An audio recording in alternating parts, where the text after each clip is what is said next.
Everyone আপোনালোক সকলোকে স্বাগতম জনাইছোঁ আজিৰ নতুন ব্লগ লৈ।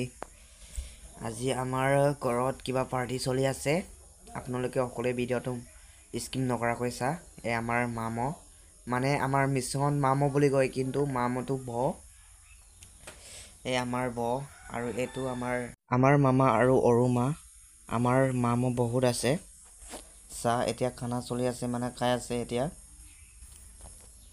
মদ মানে বগা মদ চাইছেনে? আজি চাই মদ ওলা নাই মানে।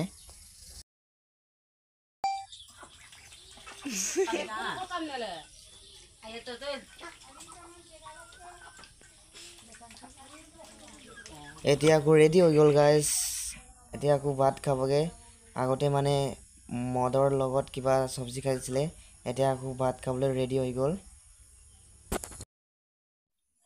মানে আজি শনিবৰীয়া বজাৰ আছিলে, তাতে মানে গাহৰি মাংস পায়। গাহৰি মাংস আনি পেলাই আজি খাইছে। মানে খানাৰ ফিজটো আছিলে 50 টকামান।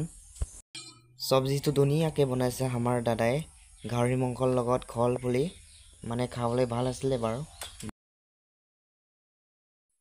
গাইজ আজিৰ ভিডিঅ'টো ইমানতে সামৰি কৰিলোঁ।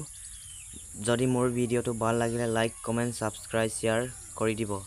জয় আই অসম। আকৌ নেক্সটত আমি লগ পাম।